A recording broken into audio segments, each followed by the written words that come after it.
ತನಗೆ ಆ ಯುವತಿ ಇಷ್ಟ ಇಲ್ಲ ಅಂದರೆ ಬೇರೆ ಯಾರಿಗಾದರೂ ಮದುವೆ ಮಾಡಿಕೊಂಡು ಆರಾಮಾಗಿರ್ಬೋದಿತ್ತು. ಈ ಮಾತು ಯಾಕೆ ಹೇಳ್ತಾ ಇದ್ದೀನಿ ಅಂದರೆ, ನಿನ್ನೆ ಧಾರವಾಡದಲ್ಲಿ ನಡೆದಿರ್ತಕ್ಕಂಥ ಆ ಒಂದು ಝಕಿಯಾ ಮುಲ್ಲಾ ಯುವತಿಯ ಕೊಲೆ ಏನಿದೆ, ಸ್ವತಃ ಅವನಿಗೆ ಮದುವೆ ಆಗುವಂಥ ಯುವಕ, ಅಂದರೆ ಮುಂದಿನ ದಿನಗಳಲ್ಲಿ ಇವರ ಒಂದು ಮದುವೆ ಏನು ನಿಶ್ಚಯ ಆಗಿತ್ತು, ಆ ಯುವಕ ಸಾಬೀರ್ ಎನ್ನುವ ಯುವಕ ಆ ಯುವತಿಯನ್ನು ಕೊಲೆ ಮಾಡಿರ್ತಕ್ಕಂಥದ್ದು ಮಾಹಿತಿ ಬರ್ತಾ ಇದೆ. ಇನ್ನು ಪೊಲೀಸರು ಕೇವಲ ಕೊಲೆ ನಡೆದ 24 ಗಂಟೆಗಳಲ್ಲಿ ಆರೋಪಿಯನ್ನು ಬಂಧಿಸಿದ್ದಾರೆ. ಇನ್ನು ಧಾರವಾಡದಲ್ಲಿ ಈ ಒಂದು ಕೊಲೆಯ ವಿಚಾರವಾಗಿ ಸಾಕಷ್ಟು ಊಹಾಪೋಹಗಳು ನಿನ್ನೆಯಿಂದ ಹರಿದಾಡ್ತಾ ಇದ್ವು. ಸಾಕಷ್ಟು ಜನರಲ್ಲಿ ಆತಂಕ ಕೂಡ ಇತ್ತು. ಇನ್ನು ಈ ಒಂದು ಆತಂಕಕ್ಕೆ ಇಂದು ತೆರೆ ಬಿದ್ದಿದೆ. ಆರೋಪಿ ಸಾಬೀರ್ ಎನ್ನುವನ್ನು ಪೊಲೀಸರು ದಸ್ತಗಿರಿ ಮಾಡಿದ್ದಾರೆ.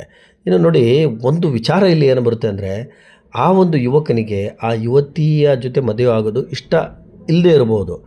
ಅದಕ್ಕಾಗಿ ಕೊಲೆ ಮಾಡುವ ಹಂತಕ್ಕೆ ಹೋಗುವಂಥ ಎಂತಹ ನೀಚತನ ನೋಡಿ. ಯಾಕಂದರೆ ತನಗೆ ಬೇಡ ಅಂದರೆ ಆ ಯುವತಿಯನ್ನು ಹೇಳ್ಬೋದಿತ್ತು, ನಾನು ನಿನಗೆ ಮದುವೆ ಆಗೋಕ್ಕೆ ಇಷ್ಟ ಇಲ್ಲ, ನೀನು ಬೇರೆ ಯಾರಿಗಾದರೂ ಮದುವೆ ಮಾಡ್ಕೊಂಡು ಆರಾಮಾಗಿರು, ಅಥವಾ ನನಗೆ ಬೇರೆ ಕಡೆ ಯಾವುದೋ ಒಂದು ಹುಡುಗಿ ಜೊತೆ ಪ್ರೀತಿ ಇದೆಯೇನೋ ಅಥವಾ ಇನ್ನೊಂದು ಏನೋ ಒಂದು ಹೇಳಿ ಆ ಒಂದು ಯುವತಿಯ ಒಂದು ಪ್ರಾಣವನ್ನು, ಬಾಳಿ ಬದುಕಬೇಕಿದ್ದ ಯುವತಿಯ ಪ್ರಾಣವನ್ನು ಉಳಿಸ್ಬೋದಿತ್ತು.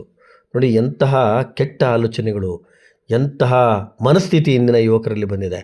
ಯುವತಿಯರಲ್ಲೂ ಕೂಡ ಸಾಕಷ್ಟು ಇಂಥ ಪ್ರಕರಣಗಳು ಇತ್ತೀಚೆಗೆ ಜಾಸ್ತಿ ಆಗಿರ್ತಕ್ಕಂಥದ್ದು. ನಿಜವಾಗ್ಲೂ ಆತಂಕ ಆಗುತ್ತೆ.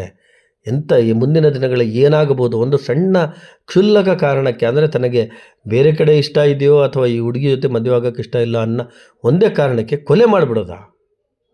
ಅದನ್ನು ಬೇರೆ ಹೇಳ್ಬೋದಿತ್ತಲ್ಲ, ತಾನು ಈ ಥರ ತನಗೆ ಇಷ್ಟ ಇಲ್ಲ ಅಂತ ಹೇಳ್ಬೋದಿತ್ತಲ್ಲ, ನಾನು ಬೇರೆ ಕಡೆ ನಾನು ಮದುವೆ ಆಗ್ತೀನಿ, ಬೇರೆ ಹುಡುಗಿಗೆ ಮದುವೆ ಆಗ್ತೀನಿ ಅಂತ ಹೇಳ್ಬೋದಿತ್ತಲ್ಲ. ಆ ಯುವತಿಯ ಪ್ರಾಣ ತೆಗೆಯೋದು, ಪ್ರಾಣ ಅಂದರೆ ಏನು ಅನ್ಕೊಬಿಟ್ಟಿದ್ರೆ, ಒಂದು ಬಾಳಿ ಬದುಕಿಗಿದ್ದ ಜೀವವನ್ನು ಇವತ್ತು ಕೊಲೆ ಮಾಡಿ ಬಿಸಾಕಿರ್ತಕ್ಕಂಥದ್ದು. ನಿಜವಾಗ್ಲೂ ಈ ಸಮಾಜ ಯಾವ ಕಡೆ ಹೋಗ್ತಾ ಇದೆ, ಸಮಾಜಕ್ಕೆ ಏನಾಗ್ತಾ ಇದೆ, ಯುವಕರಿಗೆ ಏನಾಗ್ತಾ ಇದೆ, ಎಷ್ಟು ದಾರಿ ತಪ್ತಾ ಇದ್ದಾರೆ ಅನ್ನೋದು ಈ ಒಂದು ಪ್ರಕರಣದಿಂದ ಗೊತ್ತಾಗುತ್ತೆ. ಇನ್ನು ಈ ಕೊಲೆಯ ಪ್ರಕರಣದ ವಿವರಗಳನ್ನು ಧಾರವಾಡ SP ಏನು ಹೇಳಿದ್ದಾರೆ ಬನ್ನಿ ನೋಡ್ಕೊಂಡು ಬರೋಣ.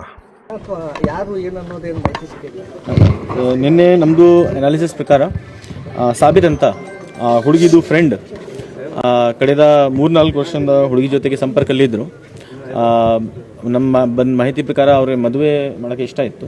ಆ ಮದುವೆ ಮಾಡೋ ಇಷ್ಟ ಅಲ್ಲಿ ಸ್ವಲ್ಪ ಅಸಮಾಧಾನ ಆದರೆ ಸಾಬೀರ್ ಅವರೇ ಆ ಲೇಡಿ ಝಾಕಿಯಾಗೆ 20ನೇ ತಾರೀಕಿಗೆ ಸಾಯಂಕಾಲ ಮರ್ಡರ್ ಮಾಡಿದ್ದಾರೆ. ನಿನ್ನೆ ನೈಟ್ ಅರೌಂಡ್ 12 ಗಂಟೆಗೆ ನಾವೇ ಆ ಸಾಬೀರ್ಗೆ ಟೆಕ್ನಿಕಲ್ ಎವಿಡೆನ್ಸ್ ಬೇಸಿಸ್ ಮೇಲೆ ಬಂಧನ ಮಾಡಿಸಿದ್ದೀವಿ. ಈಗ ಅದೇ ಲೀಗಲ್ ಪ್ರೊಸೆಸ್ ನಡೀತಾ ಇದೆ. ಆದಷ್ಟು ಬೇಗ ಅವರಿಗೆ ಜೆಸಿಗೆ ತಲುಪಿಸ್ತೀವಿ.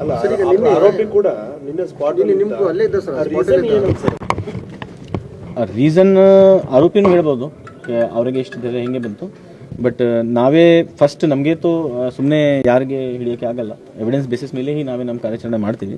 ಸೊ ಅದು ಎವಿಡೆನ್ಸ್ ಸಿಕ್ಕ ತಕ್ಷಣ ನಾವೇ ನಮ್ಮ ಕಾರ್ಯಾಚರಣೆ ಮಾಡಿಸಿದ್ದೀವಿ. ಅದರ ಪ್ರಕಾರ ಆರೋಪಿಗೆ ಸಿಕ್ಯೂರ್ ಆಗಿದೆ.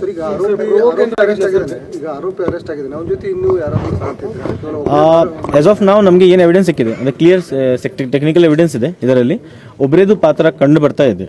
ಬಟ್ ನಮ್ಮ ಇನ್ವೆಸ್ಟಿಗೇಷನ್ ಯಾವಾಗಲೂ ಕ್ಲೋಸ್ ಆಗಲ್ಲ. ಈವನ್ ಚಾರ್ಜ್ ಶೀಟ್ ಆದಮೇಲೆ ನಮ್ಮದು ಯಾವ ಎವಿಡೆನ್ಸ್ ನಮ್ಮದು ಕ್ಲೋಸ್ ಆಗಲ್ಲ. ಯಾವಾಗ ನಮಗೆ ಏನಾದರೂ ಎವಿಡೆನ್ಸ್ ಸಿಗ್ತಾರೆ ನಾವು ಓಪನ್ ಇದ್ದೀವಿ. ತಮ್ಮ ಹತ್ರ ನಾನು ಪಬ್ಲಿಕ್ಗೆ ಅಥವಾ ಯಾರು ಏನು ಮಾತಾಡ್ತಾ ಇದ್ದಾರೆ ಅವರಿಗೆ ವಿನಂತಿ ಇದೆ, ತಮ್ಮ ಹತ್ರ ಏನು ಎವಿಡೆನ್ಸ್ ಇದೆ ದಯವಿಟ್ಟು ನಮ್ಮ ಇನ್ವೆಸ್ಟಿಗೇಟಿಂಗ್ ಆಫೀಸರ್ ಹತ್ರ ಬನ್ನಿ, ನಮ್ಮ ತನಿಖಾಧಿಕಾರಿ ಹತ್ರ ಬನ್ನಿ, ನಾವೇ ಪರಿಶೀಲನೆ ಮಾಡ್ತೀನಿ. ಅದರ ಬೇಸಿಸ್ ಮೇಲೆ ಅಗತ್ಯ ಕ್ರಮ ತಗೊಳ್ತೀವಿ. ಈಗ ಸದ್ಯಕ್ಕೆ ನಮಗೆ ಏನು ಎನ್ಕ್ವೈರಿ ಆಗಿದೆ ಅದರಲ್ಲಿ ಇಬ್ಬರು ಮಧ್ಯದಲ್ಲಿ ನಡೆದ ಘಟನೆ ಇದೆ. ಆವಾಗ ಸ್ಪಾಟಲ್ಲಿ ಇನ್ನೂ ಇಬ್ಬರು ಇದ್ದರು ಯಾವಾಗ ಇದು ಕೊಲೆ ಆಗಿದೆ. ಸೊ ಇನ್ನೂ ಫರ್ದರ್ ನಮ್ಮದು ಇನ್ವೆಸ್ಟಿಗೇಷನ್ ಆನ್ ಇದೆ. ಸ್ಟಿಲ್ 24 ಅವರ್ಸ್ನೂ ಆಗಿಲ್ಲ, 24 ತಾಸು.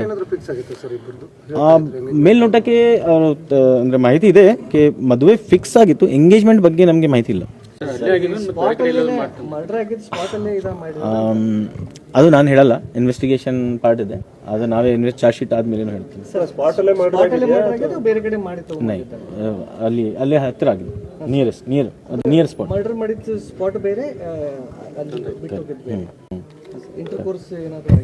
ಮೆಡಿಕಲ್ ಎವಿಡೆನ್ಸ್ ಅಲ್ಲಿ ನಮ್ಗೆ ಏನು ಸಿಗಲಿಲ್ಲ.